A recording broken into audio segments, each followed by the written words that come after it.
សួស្តីប្រិយមិត្តអ្នកតាមដានរឿងនិទានព្រឺព្រួចទាំងអស់គ្នាថ្ងៃនេះនឹងខ្ញុំមានរឿងរ៉ាវយកមកនិយាយគឺជារឿងមួយវាជារឿងក្តីនិងជារឿងមួយដែលកាត់ឡើងនៅក្នុងប្រទេសកូរ៉េខាងត្បូងហើយរឿងទាំងអស់វាកាត់ឡើងដោយចាប់ផ្ដើមពីគ្រួសារមួយដែលបានធ្វើដំណើរកំសាន្តក្នុងដីសម័យរបស់ពួកគេដែលសមាជិកមានដូចជាប្តីប្រពន្ធនិងកូនប្រុសម្នាក់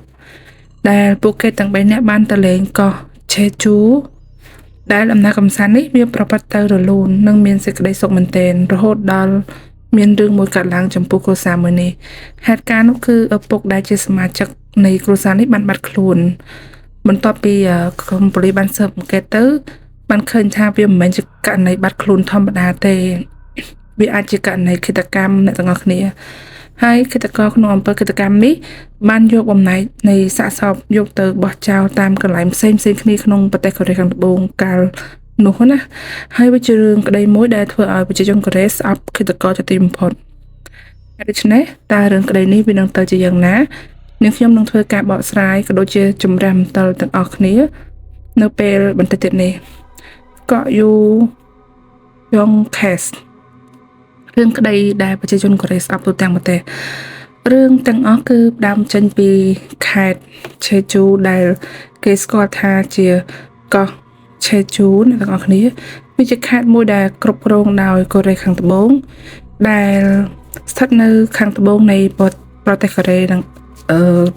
ស្ថិតនៅខាងត្បូងនៃប្រទេសកូរ៉េខាងជើងវិញអញ្ចឹងណាកោះឆេជូជាកោះដែលមានសម្បត្តិធម្មជាតិស្រស់ស្អាតមានឆ្នេរខ្សាច់សស្អាតអាកាសធាតុក៏ល្អពេញមួយឆ្នាំផងដែរហើយថែមទាំងមានទឹកនិងកន្លែងដើរលេងផ្សេងៗដូចជាបែបវប្បធម៌បែបសិល្បៈបែបធម្មជាតិក៏មានហើយដែលត្រូវបានគេឲ្យឈ្មោះថាជាមរតកពិភពលោកថែមទៀតផងដោយសារតែអញ្ចឹងហើយបានជាកោះឆេជូត្រូវបានគេស្គាល់និងនិយមមកកំសាន្តទាំងទេសចរក្នុងស្រុកក៏មកទាំងទេសចរក្រៅស្រុកក៏មានច្រើនដែរនៅក្នុងឆ្នាំ2019ជាឆ្នាំដែលកើតរឿងក្តីនេះឡើងកោះឆេជូបានកំណត់ត្រាស្ថិតិថាជាខេត្តដែលមានអ្នកមកកំសាន្តប្រមាណជា 15.9 លាននាក់ទាំងអស់គ្នានេះសូមបញ្ជាក់ឃើញថាកោះនេះជាទីពេញនិយមសម្រាប់ទេសចរពិតមែននៅក្នុងខែឧសភាឆ្នាំ2019មានគ្រួសារមួយបានមកកំសាន្តនៅកោះឆេជូដូចគេដូចឯងចឹងដែរហើយគ្រួសារនេះរួមមានឪពុកឈ្មោះថា Mr. Kang ដែលគាត់ជាបរិសម្នាក់ដែលសិក្សាលើថ្នាក់បរិញ្ញាបត្រជាន់ខ្ពស់ហើយដែលការធ្វើដំណើរកម្សាន្តជាមួយនឹងអតីតភរិយារបស់គាត់មានឈ្មោះថាកក់យូចង់ព្រមទាំងមានកូនប្រុសវ័យ6ឆ្នាំរបស់គាត់មកជាមួយផងដែរពួកគេទាំង3នាក់ពេលទៅដល់កោះឆេជូបានធ្វើសកម្មភាពជាច្រើនរួមគ្នាមិនថាទៅលេងសួនកម្សាន្តទៅទទួលទានអាហារនិងទៅ shopping ឬដើរមើលទេសភាពលើកោះឆេជូជាដើមហើយក្រៅពីនោះពួកគេបានកក់កន្លែងគេងបែបទីលំហែដែលវាមានទីតាំង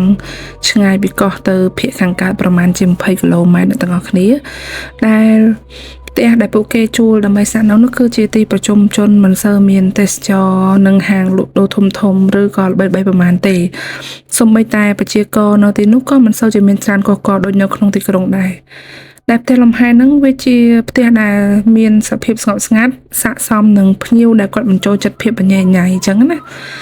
នាងខ្ញុំនឹងនាំអ្នកទាំងអស់គ្នាមកដល់ថ្ងៃទី27ឧសភាឆ្នាំ2019នៅថ្ងៃនោះក្រុមគ្រួសារ Mr. Kang បានធ្វើ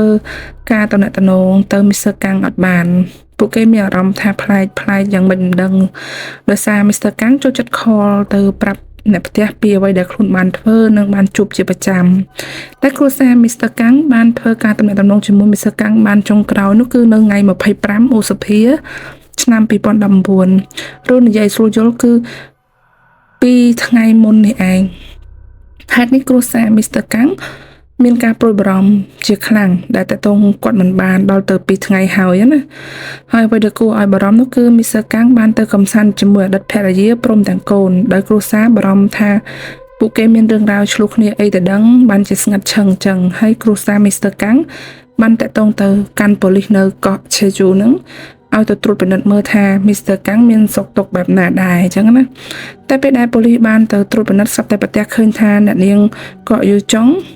ដែលជាអតីតភរិយានិងកូនប្រុសតូចរបស់ Mr. Kang ហ្នឹងបាន check out ចេញពីទីតាំងកន្លែងហ្នឹងរួចទៅហើយកាលនោះប៉ូលីសក៏មិនបានដឹងថាត្រូវតាមស្វែងរក Mr. Kang បានដោយរបៀបណាទេហើយក៏មិនដឹងថា Mr. Kang គាត់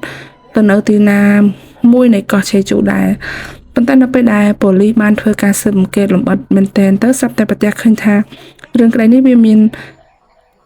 មែនជារឿងក្តីបាត់ខ្លួនធម្មតាដូចដែលគ្រប់គ្នាគិតនោះទេអ្នកទាំងអស់គ្នាមុននឹងបន្តពីរឿងក្តីនេះនាងខ្ញុំសូមបកនិយាយប្រវត្តិ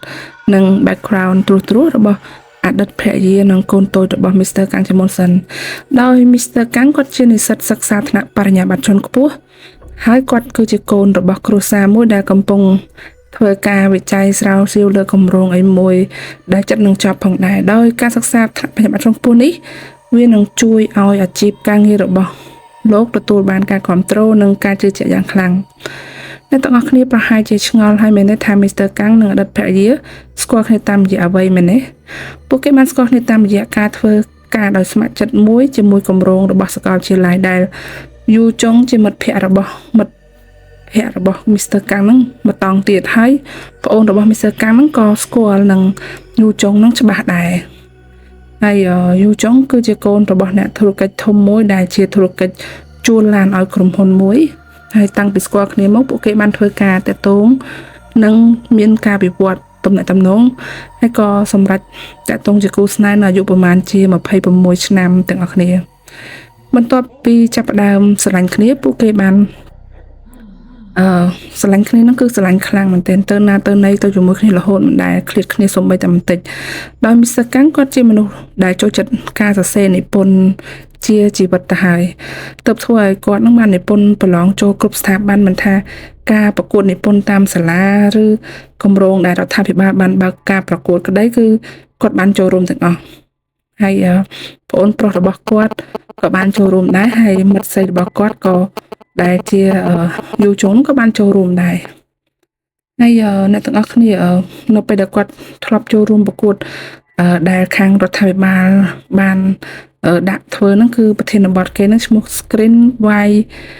Writing Contest មិនតែប៉ុណ្ណោះ Mr. Kang ក៏ធ្លាប់បានចូលរួមការប្រកួតនិពន្ធ project រឿងដែលតាក់ទងទៅនឹងវប្បធម៌របស់ប្រទេសកូរ៉េខាងត្បូងហើយក៏ធ្លាប់បានទទួលរង្វាន់នៅឆ្នាំ2012ថែមទៀតហើយបន្ទាប់ពីនោះពួកគេទាំងពីរនាក់ក៏បានចាប់ផ្ដើមទំនាក់ទំនងដោយរៀបការជាមួយគ្នាក្នុងឆ្នាំ2013ពួកគេក៏បានផ្ដល់កំណើតឲ្យកូនប្រុសម្នាក់ហើយសម្រាប់កូនប្រុសរបស់គេគឺមិនត្រូវបានបង្ហាញជាសាធារណៈថាមានឈ្មោះអីឬរូបរាងមុខមាត់ហ្នឹងបែបណាដែរក៏អត់គេឲ្យបង្ហាញទេអ្នកទាំងអស់គ្នាដោយទំនៀមទម្លាប់របស់ប្រជាជនកូរ៉េនៅពេលនោះគឺ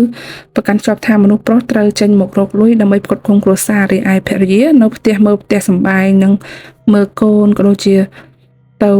នឹងគ្រួសារ Mr. Kang ដែរដោយ Mr. Kang គាត់ចេញធ្វើការហើយភរិយាគាត់នៅផ្ទះមើលកូនរៀបចំផ្ទះសម្បែងអីចឹងទៅនៅពេលដំបូងគឺគ្រប់យ៉ាងប្រកបទៅដោយភាពល្អមិនមានអ្វីជាឧបសគ្គឡើយតែបន្ទាប់មកមិនយូរប៉ុន្មានពួកគេមើលទៅមិនសូវយល់ចិត្តគ្នាដូចពីមុនទេពួកគេចាប់ផ្ដើមមិនចុះសម្រុងមានពាក្យសម្ដីប៉ះគ្នាជាខ្លាំងរហូតដល់កូនប្រុសរបស់ពួកគេអាយុបាន4ឆ្នាំពួកគេបានសម្រេចចិត្តលែងលះគ្នាដោយបានលែងលះគ្នានោះគឺនៅក្នុងឆ្នាំ2017ដែលការនោះបានប្តឹងទៅតុលាការថាជាអ្នកសិទ្ធិចិញ្ចឹមកូនហើយ Mr. Kang គាត់ចង់បានសិទ្ធិក្នុងការចិញ្ចឹមកូនខ្លាំងតែអតីតភរិយាបានប្រាប់តុលាការថា Mr. Kang ជាមនុស្សប្រមឹកស្វឹងស្រាញញឹកញាប់មិនសូវមានពេលវេលាក្នុងការមើលថែប្រពន្ធកូនដូច្នេះនាងសូមសិទ្ធិក្នុងការចិញ្ចឹមបីបាច់កូនវិញដោយការសម្រេចរបស់តុលាការបានឲ្យអតីតភរិយាឬក៏យូចុងនោះជាអ្នកបានកូនក្នុងការមើលថែដោយតុលាការគិតថាបើកូននៅជាមួយម្ដាយប្រហែលជាប្រសើរជាងនៅជាមួយឪពុកដែលតុលាការបានសម្រេចឲ្យ Mr. Kang ទទួលបន្ទុកក្នុងការផ្គត់ផ្គង់ចិញ្ចឹមកូននិងអតីតភរិយាក្នុងមួយខែហ្នឹងនៅទឹកប្រាក់ចំនួន4លានវ៉ុនអ្នកទាំងអស់គ្នាបើគិតជាទឹកប្រាក់ជាដុល្លារអ្នកទាំងអស់គ្នាគឺក្បែរនឹង$2762ក្នុងមួយខែអ្នកទាំងអស់គ្នា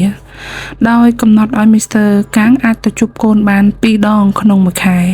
ក្រោយបញ្ចប់រឿងក្តីលែងលះស្រាប់តែការអនុវត្តចាត់ស្ដែងគឺពួកគេមិនបានធ្វើទៅតាមច្បាប់តុលាការអនុម័តទេជាពិសេសខាងយូចុងគឺនាងមិនបានអនុញ្ញាតឲ្យ Mr. Kang បានជួបកូនដោយដែលតុលាការបានសម្រេចឡើយនាងហាក់បីដូចជារារាំង Mr. Kang មិនឲ្យជួបជាមួយនឹងកូនភាគីគូឲ្យអាណិតគឺភាគីខាង Mr. Kang ដោយគាត់ខិតខំរកលុយផ្គត់ផ្គង់ប្រចាំខែដល់ទៅ4លានវ៉ុនដល់ភរិយានិងកូនហើយគាត់គឺជាឪពុកដែលស្រឡាញ់កូនមែនទែនអ្នកទាំងអស់គ្នាដល់ថ្នាក់គាត់សឹងតែអង្គុយរាប់ថ្ងៃដែលមានពេលតែ2ដងហ្នឹងថានឹងទៅជួបកូនបានពេលណាម៉ោងណាទៀតផងហើយពេលដែលទៅជួបកូនរបស់គេតែងតែត្រៀមរបស់លេងកាដូឲ្យកូនរបស់គេជានិច្ចតែពេលទៅដល់ថ្ងៃណាត់មកដល់សប្តាហ៍យូចុងបដិសេធមិនឲ្យ Mr. Kang មកជួបកូនឡើយឬមានពេលខ្លះឲ្យ Mr. Kang នឹងរងចាំនៅសម្យាផ្ទះហើយឲ្យគាត់លួចមើលកូនពីខាងក្រៅហើយសូម្បីតែនិយាយក៏ដោយនិយាយជាមួយគ្នាដែរជួនកាលMr. Kang គាត់មិនថមថយណានៅការព្យាយាមក្នុងការសុំយូចុងឲ្យបានជួបកូនហ្នឹង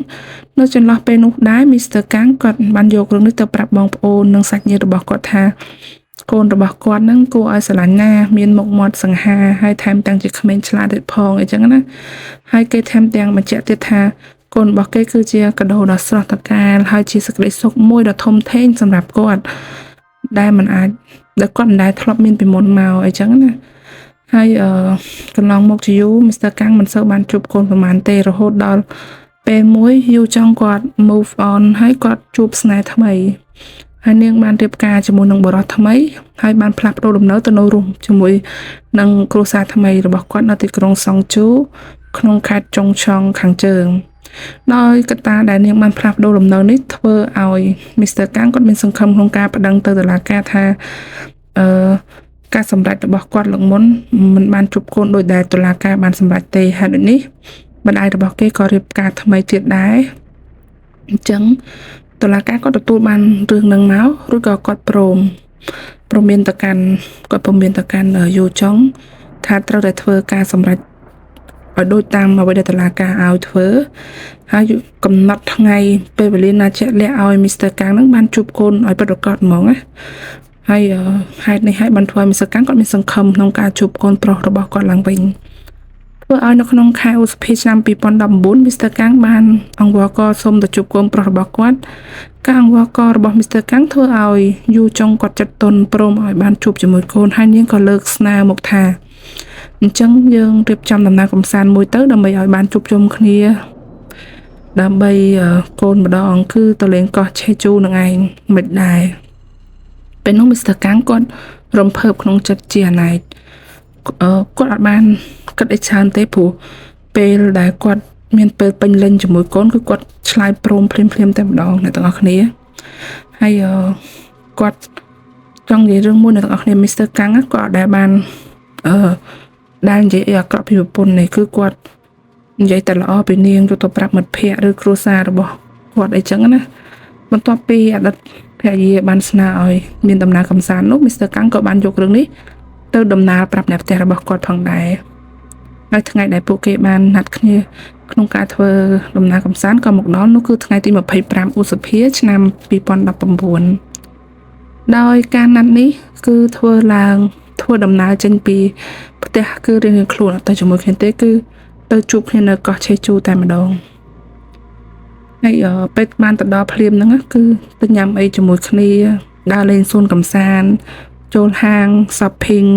ហើយ Mr. Kang គាត់សប្បាយចិត្តខ្លាំងបានជួបកូនរបស់គាត់ណាគាត់មានអារម្មណ៍ថាគាត់បានធ្វើទូនាទីជាឪពុកល្អបាននាំកូនដើរលេងបានទិញរបស់លេងឲ្យកូនបាននៅជាមួយកូនពេញមួយថ្ងៃហើយក្រោយពីពួកគេដើរលេងពេញមួយថ្ងៃហើយល្ងាចឡើងពួកគេក៏បានត្រឡប់មកផ្ទះលំហែដែលពួកគេបាន booking ទុកហ្នឹងណាយប់នោះពួកគេបានញ៉ាំអាហារពេលល្ងាចជាមួយគ្នាថែមទៀតផងហើយដែលយើងមើលទៅដូចជាក្តីសម័យដែល Mr. Kang គាត់ធ្លាប់បានសម័យថាបានជួបជុំគ្រួសារតូចមួយនឹងអញ្ចឹងណាតែវាមិនអញ្ចឹងទេអ្នកនរគ្នាគ្រប់យ៉ាងដែលជាក្តីសម័យត្រូវបានរលត់ក្រោយពីហេតុការណ៍បន្តពីនេះដូចដែលខ្ញុំបានដំណើរពីដើមរឿងគឺថាគ្រួសារ Mr. Kang គាត់តាក់ទង Mr. Kang មិនបានហើយតាក់ទងបានចុងក្រោយគឺត្រឹមថ្ងៃ25ឧសភាឆ្នាំ2019នឹងឯង កាលនោះពេលវេលាម៉ោងប្រហែលជា8យប់នៅទាំងអស់គ្នាដែល Mr. កាំងបានខលទៅអ្នកផ្ទះបរិយាយពីសកម្មភាពដែលគេបានធ្វើជាមួយកូនប្រុសពេញមួយថ្ងៃហើយខាងអ្នកផ្ទះរបស់គាត់ក៏សង្កេតឃើញថាมันមានអ្វីគួរឲ្យកាត់ឡើងរឿងអាក្រក់ទេដោយសារតែថ្ងៃបន្ទាប់ពីនឹងមួយថ្ងៃគឺថ្ងៃ26ខែឧសភាឆ្នាំ2019ឧស្សាហ៍របស់គាត់តាក់ទងគាត់លេងបានដល់ថ្ងៃទី27ក៏នៅតាក់ទងមិនបានទៀតហើយអត់មានការឆ្លើយតបត្រឡប់មកវិញឬក៏អត់មានការផ្ញើរូបចៅឲ្យមើលអីចឹងណាទៅធ្វើឲ្យប្អូនប្រុសរបស់គាត់និងសមាជិកក្នុងក្រុមគ្រួសារបានសម្រេចខលប្តឹងប៉ូលីសប្រចាំការនៅកោះឆេជូតែម្ដងដែលការខលនេះធ្វើឡើងនៅម៉ោងប្រហែលជា8យប់ថ្ងៃទី27នោះឯងដោយតាមបទពិសោធន៍នៃការបាត់ខ្លួនរបស់ភ្ញៀវទេសចរដែលមានវ័យប្រហែល Mr. កាំងគឺភាគច្រើនពួកគេត្រឡប់ទៅផ្ទះវិញដោយខ្លួនឯងមិនដែលមានការបាត់បង់ខ្លួនណាដែលឈានដល់អាយុជីវិតទេតែប្អូនប្រុស Mr. កាំងគាត់បានប្រាប់ប៉ូលីសថាគាត់បារម្ភព្រោះបងប្រុសរបស់គាត់អាចនឹងធ្វើឃាតខ្លួនឯងអីចឹងណាហើយអ្នកទាំងអស់គ្នាប្រហែលជាឆ្ងល់ហើយមែនទេដែលប្អូនប្រុសគាត់លើកឡើងអញ្ចឹងព្រោះថា Mr. កាំងគាត់កំពុងតែសរសេរនៅខេបបទបញ្ចប់ថ្នាក់បញ្ញាបត្រជាន់ខ្ពស់អាចថាគាត់ stress ខ្លាំងជាមួយនឹងការរឿងប្តឹងលែងលះជាមួយរដ្ឋភរិយាថែមទៀតអីចឹងណាហើយជាការសន្និដ្ឋានពីប្អូនប្រុសទេគាត់បារម្ភហើយការត្រឡប់មកមានដំណើរកំសាន្តលើកនេះមិនដឹងថាពួកគេបានប៉ះមាត់ប៉ះកពាក្យសម្ដីអីនឹងគ្នាអត់ចឹងណាវាអាចបន្ថែមជាភាពតានតឹងដល់ Mr. កាំងក្នុងការជួបរឿងទាំងអស់ហ្នឹងអីអញ្ចឹងហើយការនោះអត្រាធ្វើអត្តឃាតខ្លួនឯងណានៅប្រទេសកូរ៉េខាងត្បូងសម្រាប់ភេទប្រុសមានអត្រាខ្ពស់ជាងភេទស្រីដល់ទៅ2ដងអ្នកទាំងអស់គ្នាពេលនោះប៉ូលីសទទួលបានរឿងបែបនេះហើយក៏សម្រាប់ចិត្តចុះទៅឆែកឆេរដល់ផ្ទះលំហែដែលពួកគេបានសាក់នៅហើយពេលទៅដល់ប៉ូលីសបានជួបម្ចាស់ផ្ទះហើយការឲ្យការមកថាផ្ទះដែលពួកគេបានជួលនោះគឺមានអ្នកថ្មីមកជួលនៅហើយពួកគេបាន check out នៅចន្លោះពេលរសៀលថ្ងៃ27ខែឧសភាឆ្នាំ2019ប៉ូលីសបានទៅធ្វើការសាកសួរភ្ញៀវថ្មីដែលទើបចូលទៅនៅថាមុននឹងអ្នកឯងចូលមកនៅតើអ្នកឯងមានបានសង្កេតឃើញមានអ្វីប្លែកគួរឲ្យកត់សម្គាល់ទេរបស់របរមានរបៀបរៀបរយទេហើយភ្ញៀវថ្មីក៏បានឆ្លើយថាវាមានសភាពដូចធម្មតាកេងកន្លែងផ្សេងៗទៀតក៏អញ្ចឹងដែរធ្លាប់ជួបមកអញ្ចឹងដែរមិនមានអីគួរឲ្យកត់សម្គាល់ប្លែកទេប៉ូលីសក៏បានត្រឡប់មកសួរម្ចាស់ផ្ទះវិញថានៅពេលដែលអ្នករៀបចំបន្ទប់ពីភ្ញៀវគាត់ check out ហ្នឹងអ្នកមានសង្កេតឃើញអ្វីខុសប្រក្រតីទេម្ចាស់ផ្ទះក៏ប្រាប់ទៅប៉ូលីសវិញថាมันមានអីប្លែកទេមានតែថូផ្កាមួយបានបែកតិចតួចហើយកន្សែងជូតខ្លួនបានបាត់ចំនួន 2-3 ដែលបើយើងយកមកគិតវាដូចជាធម្មតាអ្នកនរគ្នាដែលភ្ញៀវមួយចំនួនគាត់អាចច្រឡំយកកន្សែងហ្នឹងទៅជាមួយ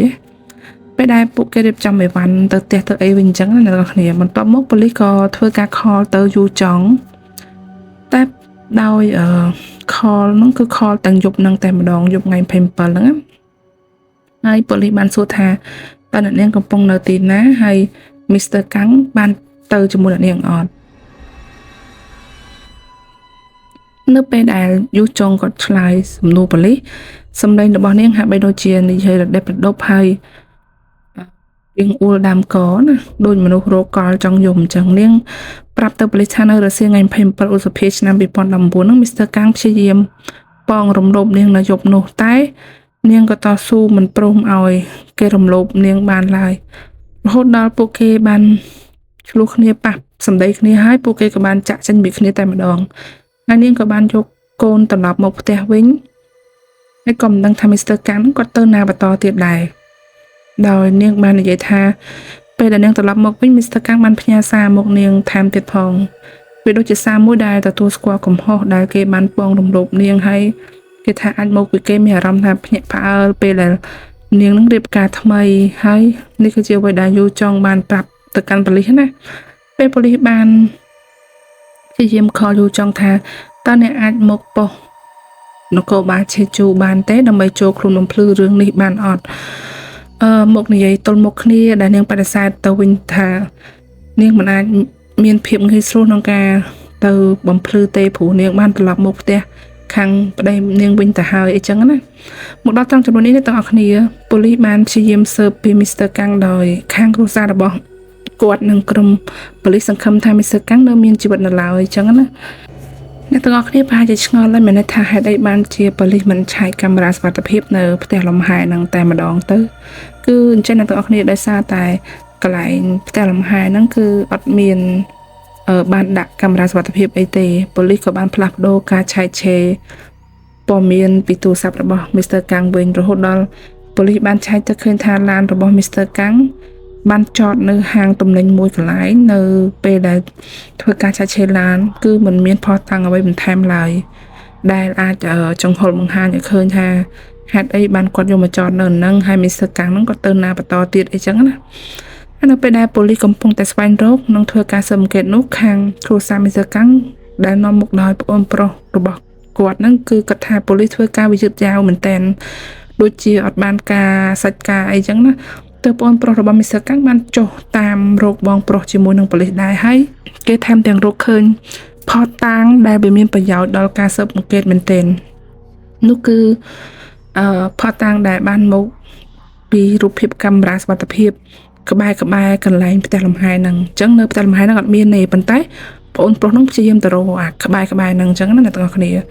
ដែលអាចនឹងផ្ដិតយករូបភាពខ្លះៗរបស់ Mr. កាំងថាបានឆ្លងកាត់ទៅណាខ្លះបានជួបរឿងអីខ្លះអញ្ចឹងណា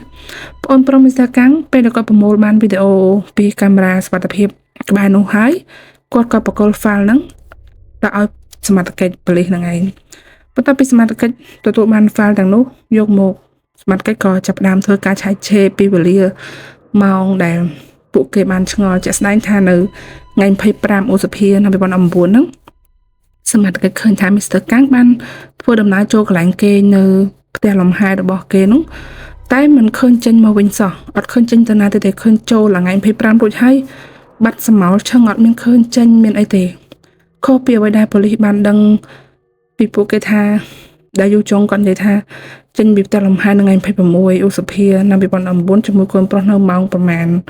ជារសៀលបន្តិចហ្នឹងគឺឃើញយូចុងគាត់ចេញទៅជាមួយកូនហើយបើកឡានចេញទៅមិនដឹងទៅណាទេអ្នកទាំងអស់គ្នាហើយនៅក្នុងថ្ងៃមួយជាមួយគ្នានឹងផងដែរពេលល្ងាចបន្តិចយូចុងក៏ត្រឡប់មកវិញត្រឡប់មកផ្ទះលំហែវិញហើយមកតែឯងទេអត់មានកូនប្រុសទេ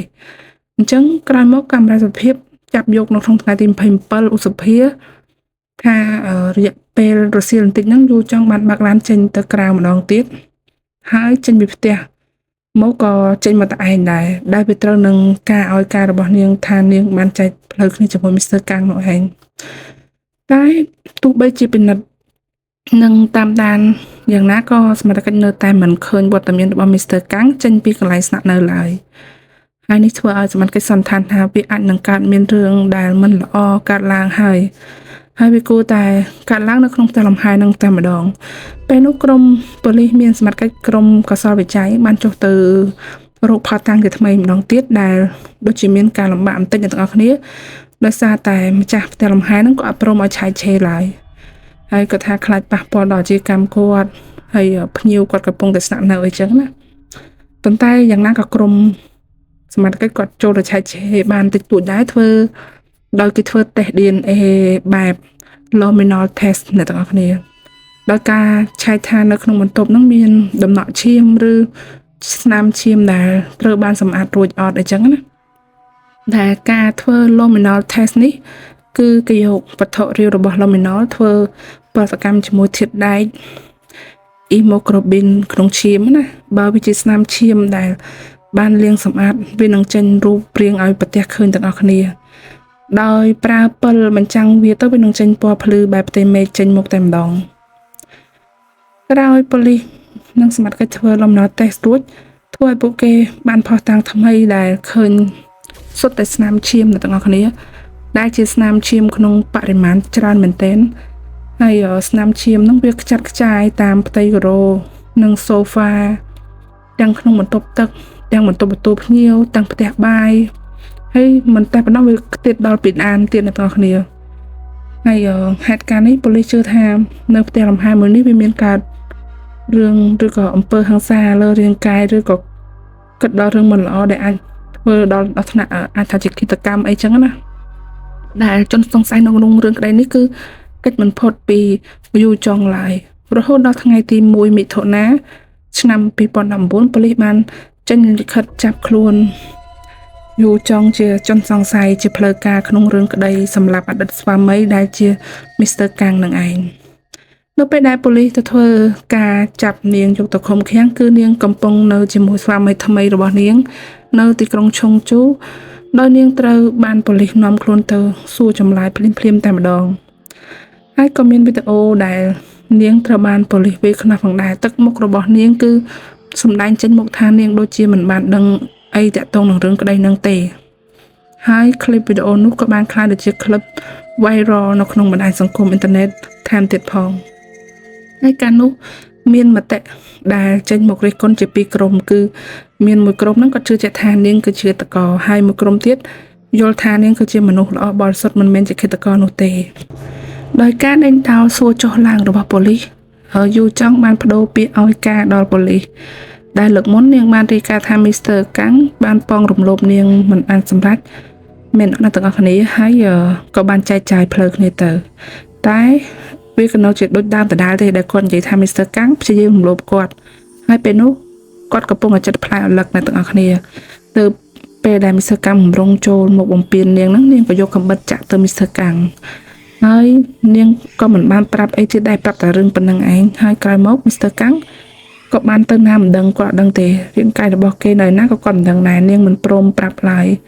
នាងត្រឹមប្រាប់ទៅប្រធាដែលនាងចាក់ Mr. កាំងនោះគឺវាជាការការពារខ្លួនរបស់នាងដែលគេមានបំណងបំពេញនាងពេលនោះក្រោយពីបានស្ដាប់ការឲ្យការរបស់យូចុងជាលើកទី2ប៉ូលីសបានសម្រេចចិត្តត្រឡប់ទៅផ្ទះលំហែនឹងជាថ្មីម្ដងទៀតដោយលោកនេះពួកគេធ្វើការរករុកផតតាំងឲ្យបានលម្អិតជាថ្មីក៏គ្រប់ជ្រុងជ្រោយតែម្ដងទៅថ្ងៃមួយប៉ូលីសបានចុះទៅដល់ផ្ទះលំហែហើយក៏ជួបម្ចាស់ផ្ទះលំហែតែម្ចាស់ផ្ទះលំហែនៅតែមិនអនុញ្ញាតឲ្យប៉ូលីសធ្វើការឆែកឆេរឡើយទាល់តែគាត់បានចូលទៅសម្អាតជាមុនសិនដែលហាក់បីដូចជាគួរឲ្យឆ្ងល់មែនទែនថាបើម្ចាស់ផ្ទះសម្អាតរួចតើប៉ូលីសចូលទៅរកផតតាំងមិនបានអញ្ចឹងវាមិនបាត់ដាននៃផតតាំងខ្លះមែនទេអ្នកទាំងអស់គ្នានឹងឲ្យអ្នកទាំងអស់គ្នាយ៉ាងណាក៏ម្ចាស់ផ្ទះគាត់នៅតែឌឺមិនព្រមឲ្យក្រុមប៉ូលីសនឹងចូលទៅរកផតតាំងតែចុងក្រោយប៉ូលីសក៏ទុនចិត្តព្រមឲ្យម្ចាស់ផ្ទះហ្នឹងគាត់ចូលទៅសម្អាតសិនហើយចាំឲ្យពួកគេចូលទៅរកតាមក្រោយនៅដែរនេះហើយការសម្រេចចិត្តបែបនេះរបស់ប៉ូលីសគឺវាបានធ្វើឲ្យមានរឿងដែលតាមលងដល់ក្រុមស្រាវជ្រាវជាបន្តព្រោះថាបន្ទាប់ពីផតតាំងខ្លះវានឹងបាត់ទៅហើយវានឹងមិនឲ្យមានការវាពេលធ្វើឲ្យមានការពិបាកក្នុងការប្រមូលផតតាំងរឿងក្តីទាំងអស់បន្ទាប់ពីនឹងបានមួយថ្ងៃគឺថ្ងៃទី5មិថុនាឆ្នាំ2019ស្វាមីរបស់យូចុងបានទៅសួរសុខទុក្ខនាងព្រោះនាងត្រូវបានប៉ូលីសឃុំខ្លួនក្នុងនាមជាជនសង្ស័យរឿងក្តីឃាតកម្មហ្នឹងហើយពេលនាងបានជួបជាមួយស្វាមីរបស់នាងសួរទៅថាប៉ូលីសមានបានឆែកឆេរកាបូបរបស់នាងឬនៅពេលនោះស្វាមីរបស់នាងក៏បានឆ្ងល់ថាវាមានអីនៅក្នុងកាបូបបានជានាងសួរអញ្ចឹងហើយប៉ូលីសក៏បានមិនទាន់បានត្រួតពិនិត្យកាបូបនឹងនៅឡើយទេក្រោយពីស្វាមីថ្មីរបស់នាងត្រឡប់មកពីសួរសុខទុក្ខនាងវិញគាត់ឆ្ងល់ថាក្នុងកាបូបនឹងមានអីបានជានាងសួរអញ្ចឹងណាទៅគាត់ទៅឆែកឆេរកាបូបនោះទៅធ្វើឲ្យគាត់ឃើញថានៅក្នុងកាបូបមានវិក័យប័ណ្ណទិញថ្នាំដែលថ្នាំនោះគឺជាថ្នាំ Solpidem អ្នកទាំងអស់គ្នាដែលថ្នាំនេះជាប្រភេទថ្នាំក្នុងចំណោមថ្នាំសណ្ដំប្រព័ន្ធប្រសាទឬបើយើងនិយាយស្រួលស្ដាប់គឺជាថ្នាំដែលញ៉ាំទៅវាធ្វើឲ្យមានការងងុយគេងគឺគេងលក់តែម្ដងហើយថ្នាំស្វាមីថ្មីរបស់នេះគាត់ថាថ្នាំនេះអាចជាផុសតាងមួយនៅក្នុងរឿងក្តីនឹងដែរទើបយកថ្នាំហ្នឹងទៅនឹងអាវិក័យប័ណ្ណទិញហ្នឹងទៅឲ្យបកគលជូនខាងប៉ូលីសរហូតដល់រឿងក្តីរំលងដល់ថ្ងៃទី9មិថុនាឆ្នាំ2019ប៉ូលីសបានស្វែងរកផតតាំងយ៉ាងពេញទំហឹងហើយបានទៅកាន់ហាងដែលយូចង់គាត់ទៅទិញថ្នាំហើយសួរទៅកាន់អ្នកលក់ថាយូចង់មានបានមកទិញថ្នាំអីនៅនឹងអត់ចឹងណាហើយបានចម្លើយពិតប្រកបមកថាយូចង់ពិតជាបានមកទិញថ្នាំមែនហើយនៅមានរឿងមួយទៀតដែលអ្នកទាំងអស់គ្នាចាំឯកាលដែលក្រុមកសោវិច័យបានធ្វើ luminol test ពីស្នាមឈាមនៅផ្ទះលំហែនោះគឺក្រុមកសោវិច័យបានយកស្នាមឈាមនឹងយកទៅពិនិត្យថាស្នាមឈាមនោះហើយដែលឃើញថានៅក្នុង ស្នាមឈាមហ្នឹងមានប្រភេទថ្នាំសូលភីឌៀមនឹងដែរអ្នកទាំងអស់គ្នាអញ្ចឹងការសន្និដ្ឋានគឺអាចថាយូចង់បានដាក់ថ្នាំសណ្ដំឲ្យមីស្ទ័រកាំងងងុយគេងមុននឹងឈានដល់ការធ្វើអ្វីម្យ៉ាងទៅលើលោកប៉ុណ្ណឹងនៅមិនទាន់អស់ទេអ្នកទាំងអស់គ្នាមានក្រុមស៊ើបអង្កេតមួយក្រុមទៀតបានទៅធ្វើការត្រួតពិនិត្យឡានរបស់យូចង់វាមានស្នាមឈាមនៅក្នុងឡានថែមទៀតផងអ្នកទាំងអស់គ្នាហើយក្រៅពីនោះក៏មានក្រុមស៊ើបអង្កេតប្រទះឃើញម៉ាស៊ីនអាឈើអគ្គិសនីដែលវាកំពុងតែទុកនៅផ្ទះរបស់ឪពុកម្ដាយនាងទៀតផងដែលនាងទៅតែកំងមកមិនយូរប៉ុន្មាននេះឯងហើយនៅលើម៉ាស៊ីនអានោះវាមានស្នាមឈាមមីស្ទ័រកាំងប្រឡាក់នៅឡើយប៉ុណ្ណឹងនៅមិនគ្រាន់ទេអ្នកនរគ្នាប៉ូលីសបានទៅត្រួតពិនិត្យកាមេរ៉ាសុវត្ថិភាពផ្សេងៗទៀតដោយឃើញថាអ្នកនាងយូចង់នឹងកូនមិនមែនមកកំសាន្តកោះជ័យជូនឹងជាមួយលោកមីស្ទ័រកាំងនឹងជាលើកទី1ទេតែបោះតាំងកាមេរ៉ាសុវត្ថិភាពបានបង្ហាញថាអ្នកនាងយូចង់បានមកកោះនេះមុននឹងម្ដងរួចមកហើយដោយនាងបានមកនៅក្នុងថ្ងៃទី17ឧសភាឆ្នាំ2019អ្នកទាំងអស់គ្នាថ្ងៃដែលនាងមកនោះគឺនាងមកទិញថ្នាំសូលភីឌៀមនឹងឯងអ្នកទាំងអស់គ្នាហើយថ្ងៃនោះផងដែរនាងបានមកទិញអីវ៉ាន់ជាច្រើននៅហាងទំនិញមួយដែលក្នុងនោះមានដូចជាទឹកអូសវ៉ែលចំនួន3ដបធំស្រោមដៃជ័រច្រាសដុសសម្អាតថង់សម្រាមខ្មៅធំហ្នឹងស្កុតខ្សែភ្លើងហើយនឹងឧបករណ៍ធ្វើការសម្អាតផ្សេងទៀតហើយចុងក្រោយនាងបានទិញកាំបិតធ្វើម្ហូបអាធំមួយណាដែលជាទូទៅគឺអ្នកដែលចូលចិត្តតាមដានរឿងក្តីអីផ្សេងដឹងហើយថាឧបករណ៍ដែលគាត់ទិញទាំងអស់ហ្នឹងគឺជា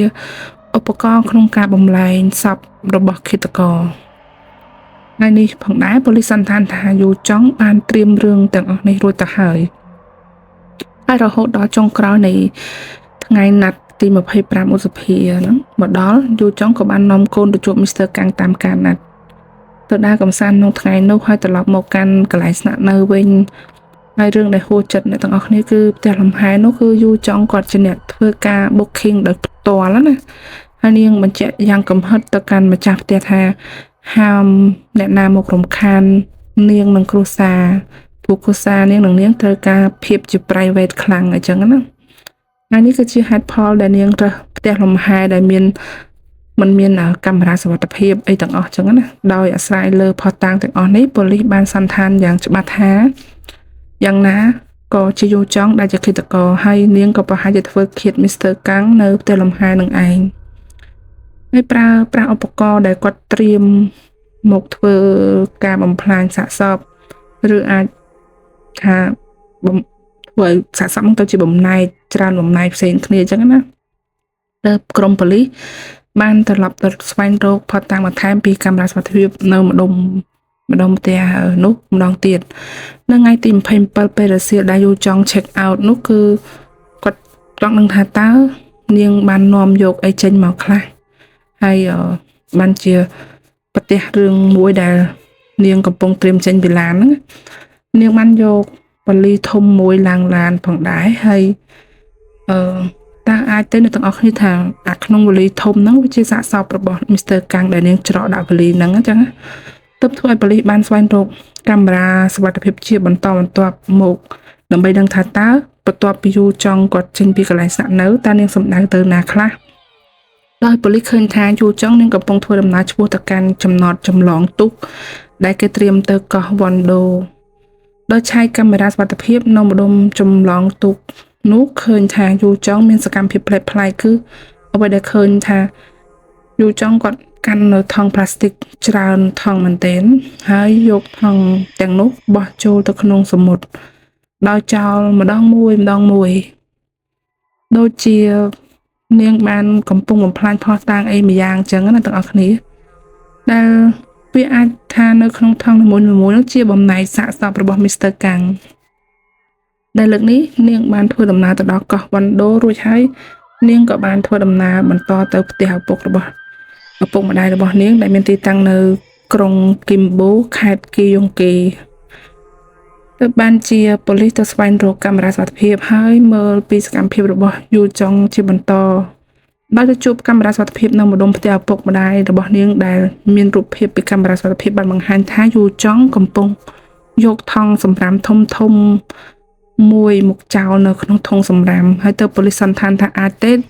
ដែលយូចុងបានយកបំណែកសាកសពដែលនៅសល់របស់មីស្ទ័រកាំងមកធ្វើការចោលនៅក្នុងធុងសម្រាមនឹងអញ្ចឹងណាបន្ទាប់ពីច្បាស់ការអញ្ចឹងហើយក្រុមប៉ូលីសបានធ្វើការចុះសម្រួលទីតាំងដែលជាគំនរសម្រាមដែលគេយករចាក់ចោលដើម្បីរកបំណែកសាកសពរបស់មីស្ទ័រកាំងហើយចុងក្រោយក៏ប្រទះឃើញមែនអ្នកទាំងអស់គ្នាគឺវាមានបំណែកឆ្អឹងមនុស្សទើបខាងប៉ូលីសបានបញ្ជូនឆ្អឹងនេះទៅកាន់ខាងកសលវិច័យឲ្យគាត់ត្រួតពិនិត្យមើលតែវាគួរឲ្យស្ដាយណាស់ទាំងអស់គ្នាដែលមុននឹងយកទៅពិសោធន៍គឺថាឆ្អឹងទាំងអស់នោះត្រូវបានដុតកម្លោចស្ទើរតែមិនអាចកំណត់បាននៅ DNA ថាជារបស់អ្នកណាអញ្ចឹងណាហើយបើទោះជាពេលនេះប៉ូលីសមិនទាន់ប្រទះសាកសពរបស់មីស្ទ័រកាំងឬអាចកំណត់ DNA ច្បាស់ថាជាឆ្អឹងរបស់មីស្ទ័រកាំងមែនអត់នោះតែដោយផតតាំងផ្សេងទៀតដែលប៉ូលីសប្រមូលបានមកនោះគឺវាដូចជាចង្អុលបង្ហាញឲ្យឃើញថាអ្នកនាងយូចុងនឹងឯងគឺជាឃាតករនេះមិនបូករួមទាំងការដែលប៉ូលីសបានត្រួតពិនិត្យលើទូរស័ព្ទរបស់យូចុងផងដែលប៉ូលីសឃើញថានៅក្នុងប្រវត្តិនៃការស្វែងរកនៅក្នុងsearch history ណាទាំងអស់គ្នាជាទូទៅនៅពេលដែលយើង search រកអីមួយវានៅជាប់ history នៅហ្នឹងអញ្ចឹងណាដោយយូចុងធ្លាប់ស្វែងរកឧបករណ៍ក្នុងការធ្វើឃាតទីកន្លែងណាគួរតែធ្វើឃាតបរិមាណថ្នាំក្នុងការប្រើប្រាស់សម្រាប់មនុស្សហ្នឹងគឺប្រើប៉ុណ្ណាអីជាដើមអញ្ចឹងណាហើយពេលក្រុមប៉ូលីសបានទៅនិយាយជាមួយយូចុងថាប្រទេសរឿងរ៉ាវទាំងអស់នេះយូចុងនៅមិនព្រមទទួលកំហុសឡើយនាងនៅតែអះអាងថានាងធ្វើគ្រប់យ៉ាងព្រោះនាងគ្រាន់តែចង់ការពារខ្លួនហើយមិនព្រមនិយាយអ្វីបន្តទៀតឡើយមកដល់ពេលនេះទោះបីជាមិនទាន់បានការសារភាពចេញពីមាត់របស់យូចុងនៅឡើយតែក្រុមប៉ូលីសនាំផតតាំងទាំងអស់នោះមកប្រមូលបានហើយយកមកចម្លងហេតុការណ៍ពី timeline ថាគួរតែកើតអ្វីខ្លះជាលំដាប់ដូចតទៅនៅយប់ថ្ងៃទី25ឧសភាឆ្នាំ2019នាងយូចុងប្រហែលជាធ្វើអាហារពេលល្ងាចឲ្យមីស្ទ័រកាំងញ៉ាំហើយប្រហែលជាដាក់ថ្នាំសូលពីឌីមហ្នឹងចូលទៅដើម្បីឲ្យមីស្ទ័រកាំងគាត់គេងលក់មិនដឹងខ្លួនអញ្ចឹងណានៅចន្លោះម៉ោង8យប់មីស្ទ័រកាំងប្រហែលជាមិនទាន់បានស្រាប់ជាតិថ្នាំនឹងចូលទេហើយគាត់បានខលទៅនៅផ្ទះគាត់ដែលកាលនោះគាត់ខលទៅរៀបរាប់ពីសកម្មភាពរបស់គេនិងកូនពេញមួយថ្ងៃនឹងថាធ្វើអីខ្លះទៅណាខ្លះអីចឹងណាបន្ទាប់ពីនោះ1ម៉ោងទៀតបងប្រុសមីស្ទ័រកាំងខលទៅបងគេម្ដងទៀតតែមីស្ទ័រកាំងគេងលក់ដោយអត្តពលថ្នាំឬអាចថាស្លាប់ហើយក៏មិនដឹងដោយអត់មានការឆ្លើយតបពីទាំងអស់ប៉ូលីសបានសន្និដ្ឋានថាហេតុការណ៍ដែលកើតឡើងពីនោះប្រហែលជាយូចុងគាត់បានយកកូនឲ្យទៅគេងដាច់ដライនៅបន្ទប់មួយហើយនាងក៏ប្រហែលជារងចាំឲ្យមីស្ទ័រកាំងហ្នឹងគាត់លក់ហើយពេលនោះមីស្ទ័រកាំងគេងលក់បាត់ទៅហើយអញ្ចឹងក៏នាងបានយកកំបិតមកចាក់ដែលជាកំបិតដែលនាងទិញត្រៀមមកនោះឯងទាំងអស់គ្នាតែតាមការធ្វើកសោវិច័យបានឃើញថាស្នាមឈាមដែលប្រឡាក់ពីពេញផ្ទះហ្នឹងគឺវាអាចមានន័យថាមីស្ទ័រកាំងប្រហែលជាគេងមិនទាន់លក់ខ្លាំងណាអាចថាពេលដែលត្រូវបានអតីតភរិយាចាក់ហ្នឹងគាត់នៅដឹងខ្លួនឡើយស្ទុះងើបហើយចង់រត់ចេញអញ្ចឹងណាបានជាមានស្នាមឈាមនៅគ្រប់ទីកន្លែងមិនថានៅផ្ទះបាយនៅបន្ទប់ទទួលភ្ញៀវនៅបន្ទប់ទឹកបន្ទប់គេងអីចឹងណាហើយប្រហែលជាគាត់ចង់រត់កិច្ចរត់ចុះឡើងក៏រត់មិនឈ្នះអ្នកនាងយូចង់រត់ទៅស្កាត់ហើយក៏ចាក់បន្ថែមអីចឹងណាអ្នកនរគ្នាប៉ូលីសបានសន្និដ្ឋានថាមីស្ទ័រកាំងអាចនឹងស្លាប់មុនម៉ោង 9:50 នាទីព្រោះពេលនោះនៅចន្លោះម៉ោងប្រហែលជា 9:50 នាទីហ្នឹងម្ចាស់ផ្ទះលំហែគាត់បានខលមកសួរសុខទុក្ខអ្នកស្នាក់នៅថាការសាកនៅហ្នឹងមិនដែរពេលនោះយូចង់ដែលបានគេបានទៅ record យកសលេងទូរស័ព្ទដែលយូចង់គាត់និយាយទូរស័ព្ទមួយម្ចាស់ផ្ទះគឺសលេងរបស់យូចង់គឺនាងនិយាយទៅកាន់កូនរបស់នាងថាឲ្យកូនប្រុសនឹងឆាប់ចូលគេងទៅនាងធ្វើការសម្អាតអីរួចនាងនឹងចូលទៅតាមក្រោយហើយទឹកដមសំឡេងដែលនាងនិយាយគឺនិយាយដោយភាពរីករាយផងដែរពេលដែលប្រហែលជានាងបានពេលនោះប្រហែលជានាងបានសម្លាប់មីស្ទ័រកាំងរួចទៅហើយវាអាចថាជាពេលដែលនាងកំពុងតែបំផ្លាញផតាំងព្រឹកឡើងថ្ងៃ26ឧសភាពេលព្រឹកកាមេរ៉ាសុវត្ថិភាពហ្នឹងគាត់បានបង្ហាញថានាងបានចេញឡានព្រមជាមួយកូនប្រុសរបស់នាង អាចថានាងយកកូនទៅផ្ញើជាមួយនឹងឪពុកសិនហើយនាងក៏បាក់ឡានត្រឡប់មកវិញម្នាក់ឯងដោយដែលកាមេរ៉ាសុវត្ថិភាពបានបង្ហាញអញ្ចឹងណាហើយដែលនាងអាចនឹងប្រើពេលវេលាដែលនាងនៅម្នាក់ឯងហ្នឹងក្នុងការចាត់ការសាកសពជាបំណែកហើយចុងក្រោយថ្ងៃទី27ឧសភាថ្ងៃនោះនាងបានច្រកបំណែកទាំងអស់នោះជាផ្នែកមានទាំងច្រកដាក់បលីច្រកដាក់ថង់រួចក៏ check out ចេញពីផ្ទះលំហែនោះតែម្ដងហើយនាងក៏មិនភ្លេចក្នុងការសាងផុសតាំងកុហកដូចជានៅម៉ោង 4:50 នាទីថ្ងៃ27ហ្នឹងនាងបានយកទូរស័ព្ទរបស់ Mr. កាំងផ្ញើសារទៅខ្លួនឯងដោយដែលនាងឲ្យការទៅប៉ូលីសពីដំបូងថា Mr. កាំងបានសរសេរមកសុំទោសដែលគេបានធ្វើការបំពានលើនាងព្រោះគេភ្ញាក់ផ្អើលនឹងទទួលយកអត់បានដែលថានាងរៀបការជាមួយអ្នកផ្សេងអញ្ចឹងណាទាំងដែលទាំងអស់នេះតាមពិតទៅនាងជាអ្នកបន្លំធ្វើវាឡើងតែប៉ុណ្ណោះអ្នកទាំងអស់គ្នានៅយប់ថ្ងៃ27នោះផងដែរនាងប្រហែលជាទៅដល់គេងស្ថានភាពក្បែរកំពង់ចម្លងទុកដែលនាងត្រៀមធ្វើដំណើរឆ្លងទៅកោះមួយទៀតដល់ថ្ងៃបន្ទាប់ជាថ្ងៃទី28ឧសភាឆ្នាំ2019នាងក៏បានចម្លងទុកជាមួយឡានរបស់នាងឆ្លងទៅកាន់កោះម្ខាងទៀតដោយឆ្ពោះទៅកាន់កោះហ្នឹងគេហៅកោះវ៉ាន់ដូដែលវាចេញពីកោះឆេជូទៅខាងជើងហើយនាងបាននាំយកផតតាំងទៅជាមួយដោយប្រើថង់ជាច្រើនថង់ក្នុងការច្រកយកទៅចោលនៅក្នុងសមុទ្រហើយថ្ងៃបន្ទាប់ជាថ្ងៃពុធទី29ឧសភាឆ្នាំ2019ហ្នឹងយូចុងក៏បានធ្វើដំណើរទៅទីក្រុងគីមប៊ូខេត្តគីយ៉ុងគីដែលមានទីតាំងនៅប៉ែកខាងជើងនៃប្រទេសកូរ៉េខាងត្បូងដើម្បីទៅលេងឪពុកនាងនៅផ្ទះហើយនៅតាមដងផ្លូវនោះគឺនាងបានយកបំណែកសាកសពដែលនៅសេសសល់ទៅចោលក្នុងធុងសារ៉ាមតាមផ្លូវដែលនាងឆ្លងកាត់នឹងឯងនៅពេលនោះទៅដល់ឪពុកនាងទៅដល់ផ្ទះឪពុកនាងបានកំងម៉ាស៊ីនអាចឈើអគ្គិសនីមួយយកមកនៅបំណែកឆ្អឹងដែលនៅសេសសល់มันអាចកាត់ដោយដៃបានកាលនោះណាហើយក្រៅពីហ្នឹងនាងកាត់ឆ្អឹងហ្នឹងជាបំណែករួចនាងបាននាំយកទៅដុតបំផ្លាញជាផតាំងនឹងចោលហើយក្រោយមកក៏ច្រកទៅនឹងថងសារ៉ាមហើយចោលក្នុងធុងសារ៉ាមធំនឹងទៅដោយការនោះប៉ូលីសនាំគ្នាទៅកោះកាយគំនោសម្រាមគឺមានស្នាមដុតកំឡោចឆ្អឹងហ្នឹងរួចទៅហើយដែលវាមិនអាចត្រួតពិនិត្យ DNA បានកាលនោះណាអ្នកទាំងអស់គ្នាហើយបន្ទាប់មកនៅថ្ងៃទី31ឧសភាឆ្នាំ2019នាងក៏បានធ្វើដំណើរត្រឡប់មកផ្ទះរបស់នាងវិញនៅទីក្រុងសុងជូដែលស្ថិតក្នុងខេត្តចុងឆុងខាងជើងដែលជាខេត្តដែលនាងអាស្រ័យនៅជាមួយស្វាមីបច្ចុប្បន្នរបស់នាងរឿងរ៉ាវ timeline ទាំងអស់វាប្រហាក់ប្រហែលនេះឯងអ្នកទាំងអស់គ្នាដែលប៉ូលីសសន្និដ្ឋានហើយនឹងចម្លងហេតុការណ៍ឡើងណាក្រោយមកគ្រួសារ Mr. កាំងក៏បានគិតដែរថារឿងហ្នឹងប្រហែលជាកាត់ឡើងដូចអ្វីដែលប៉ូលីសបានសន្និដ្ឋាននឹងឯងហើយពួកគេបានធ្វើការដូចថាមានអារម្មណ៍ថាវាសោកសៅខ្លាំង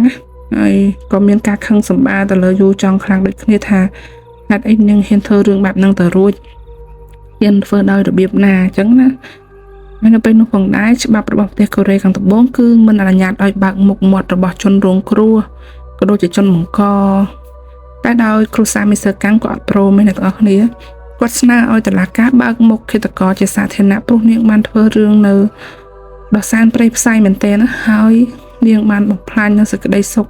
និងក្តីសម័យរបស់មនុស្សប្រុសម្នាក់ដែលគ្រាន់តែចង់មានពេលវេលាល្អៗនៅជាមួយកូនដោយទាញយកគ្រប់យ៉ាងចេញពីគេទាំងអស់ហើយនៅពេលដែលនោះផងដែរតុលាការបានយកទៅពិចារណាហើយ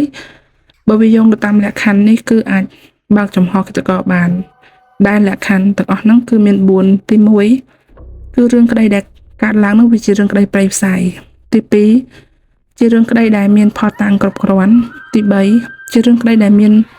ប្រយោជន៍ដល់សាធារណជនទី4ជារឿងក្តីដែលជនបង្កជាមនុស្សពេញវ័យចង់វ័យជំទង់ហើយណាអញ្ចឹងរឿងក្តីរបស់យូចង់នេះគឺត្រូវទាំង4ចំណុចហ្នឹងតែម្ដងបានធ្វើឲ្យមានការបើកមុខឃាតករក្នុងរឿងក្តីនេះហ្នឹងគឺយូចង់នឹងឯងអ្នកទាំងអស់គ្នាដឹងទេថារឿងក្តីនេះវាមានអ្វីគួរឲ្យភ្ញាក់ផ្អើលជាងនឹងទៅទៀតនៅពេលដែលយូចង់ត្រូវបានចាប់យកទៅឃុំឃាំងក្នុងនាមជាឃាតករហើយនោះស្វាមីថ្មីរបស់យូចង់បាននឹកឃើញរឿងមួយឡើងហើយគេគិតថាវាអាចជាស្នាដៃរបស់យូចង់ផងដែរដោយសូមបញ្ជាក់ បន្តិចអ្នកទាំងអស់គ្នាថាស្វាមីថ្មីរបស់យូចុងក៏ជាបុរសពោះម៉ាយមានកូនប្រុសម្នាក់មកជាមួយដែរអញ្ចឹងណាដែលកូនប្រុសគាត់នឹងមានអាយុ4ឆ្នាំហើយកូនប្រុសគាត់ស្នាក់នៅជាមួយលោកយាយក្រោយពេលរៀបការជាមួយយូចុងនាងបាននិយាយទៅកាន់លោកថាគួរតែយកកូនរបស់លោកនឹងមកនៅជាមួយពួកយើងដែរមកពេលនោះស្វាមីរបស់នាងមានអារម្មណ៍រំភើបមែនទែនដែលនាងបើកចិត្តទទួលយកបែបហ្នឹងណាទើបគេបានយកកូនប្រុសរបស់គេមកនៅជាមួយដែរតែពេលគួរឲ្យសោកស្ដាយអ្នកទាំងអស់គ្នាក្រោយពីកូនប្រុសរបស់គេបានមកស្នាក់នៅជាមួយពួកគេបានតែ2ថ្ងៃគត់កូនប្រុសរបស់គេក៏បានស្លាប់ដោយមិនមានមូលហេតុអ្នកទាំងអស់គ្នាពេលនោះតើមានរឿងអ្វីកើតឡើងចាអ្នកទាំងអស់គ្នាស្វាមីថ្មីបានរៀបរាប់ប្រាប់ថាពេលដែលខ្លួនគេបានក្រោកពីគេងមកស្រាប់តែឃើញកូនប្រុសរបស់គេគេនៅចុងជើងគ្រែហើយបានផុតដង្ហើមបាត់ទៅហើយដោយពេទ្យកសោវិច័យពេលនោះគេឲ្យហេតុផលនៃការស្លាប់ថាអាចមកពីការខ្វះខ្យល់អុកស៊ីសែនក្នុងការដកដង្ហើមហើយពេលនោះយូចុងនាងបាននិយាយថាឬមកពីលោកទៅដឹងដែលគេយកជើងទៅដាក់ជន់លើកកូនហើយដល់ថ្នាក់កូនដកដង្ហើមមិនរួចបាត់បង់ជីវិតអីចឹងណាដោយការនោះស្វាមីរបស់នាងមិនដឹងថាមកពីអ្វីដែរតែគាត់មានអារម្មណ៍សោកស្ដាយហើយក៏មិនដែលគិតថាយូចុងជាអ្នកសម្លាប់កូនរបស់គាត់ដែរតែក្រោយមានហេតុការណ៍ឃាតកម្មមីស្ទ័រកាំងអតីតស្វាមីរបស់យូចុងមកទើបធ្វើឲ្យស្វាមីថ្មីរបស់នាងគិតថាតើវាអាចទៅរួចទេដែលយូចុងបានធ្វើអត្តឃាតកូនរបស់គាត់ដែរនឹងព្រោះបើគេនឹកឃើញទៅថានៅថ្ងៃល្ងាចដែលកូនគាត់ស្លាប់យប់នឹងអញ្ចឹងណានៅពេលល្ងាចហ្នឹងគឺយូចុងគាត់បានចម្អិនអាហារឲ្យកូនរបស់គាត់ញ៉ាំតើអាចទៅរួចទេដែលគេបានដាក់ថ្នាំអីនៅក្នុងចំណីអាហាររបស់កូននឹងអញ្ចឹងណាហើយនាងក៏ចាត់ឈុតឆាកផ្សេងធ្វើឲ្យដូចជាគាត់នឹងទៅកេងកិនកូនហើយកូនថប់ដង្ហើមស្លាប់អីចឹងទៅពេលនោះផងដែរស្វាមីថ្មីរបស់នាងក៏បានប្តឹងទៅប៉ូលីសកើតជារឿងក្តីមួយទៀតដើម្បីឲ្យប៉ូលីសយកមកធ្វើការត្រួតពិនិត្យនិងសាររើរឿងក្តីហ្នឹងមកវិញម្ដងទៀតចឹងណាតែចុងក្រោយប៉ូលីសមិនអាចយកខុសអ្វីរឿងក្តីក្មេងម្នាក់ហ្នឹងបានទេព្រោះផតតាំងវានៅអត់គ្រប់គ្រាន់អ្នកទាំងអស់គ្នាយូចង់គឺមិនអាចថាពេលកណាផតតាំងវាគ្រប់គ្រាន់វាមិនអាចចោទប្រកាន់យូចង់ថាជាឃាតករបានចឹងណាដោយពេលដែលលទ្ធផលចេញមកបែបនេះមនុស្សនៅក្នុងសង្គមកាលនោះវាជាព័ត៌មានល្បីទាំងរឿងមីស្ទ័រកាំងហើយមកដឹងរឿងថ្មីមួយទៀតដែលជារឿងកូនរបស់ស្វាមីថ្មីនោះទើបធ្វើឲ្យសង្គមតាំងជាសំណួរទៅប៉ូលីសថាខាងក្រុមសមត្ថកិច្ចប៉ូលីសនឹងបានធ្វើការពេញទំហឹងឬអត់កូនប្រុសរបស់ស្វាមីថ្មីមិនអាចដាក់កំហុសទៅកាន់យូចុងបានហ្នឹងមិនបានដាក់មិនបានអីចឹងណាឬក៏ក្នុងរឿងក្តីមីស្ទ័រកាំងដែលដំបូងអ្នកទៅរករូបភាពពីកាមេរ៉ាសត្ថភាពគឺជាប្អូនប្រុសរបស់គាត់ហើយរួមទាំងពេលដែលក្រុមប៉ូលីសបានទៅប្រមូលផតតាំងនៅផ្ទះលំហែការនោះគាត់ព្រមឲ្យម្ចាស់ផ្ទះហ្នឹងទៅសម្អាតមុនពួកប៉ូលីសក្រុមកសោវិច័យចូលទៅពិនិត្យអីចឹងណាអញ្ចឹងការហ្នឹងគឺប៉ូលីសត្រូវបានសង្គមរិះគន់យ៉ាងចាស់ដៃនៅទាំងអស់គ្នាសូមបញ្ជាក់ផងដែរថាស្ថានភាពរបស់យូចុងពេលនោះគឺអ្នកទោសមិនអត់ទាំងអស់គ្នាមិនតែប៉ុណ្ណោះនាងគឺជាអ្នកទោសមនុស្សស្រីដែលប្រជាជនកូរ៉េស្អប់ខ្លាំងបំផុត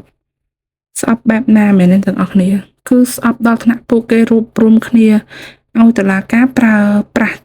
ទោសប្រហារជីវិតទៅកាន់នាងទៀតផងហើយដោយសារអ្វីដែលនាងធ្វើនោះវាប្រៃផ្សាយហួសថ្លៃណាអ្នកទាំងអស់គ្នាអញ្ចឹងងាកមកដល់ការជំរុំរឿងក្តីការជំរះរឿងក្តីរបស់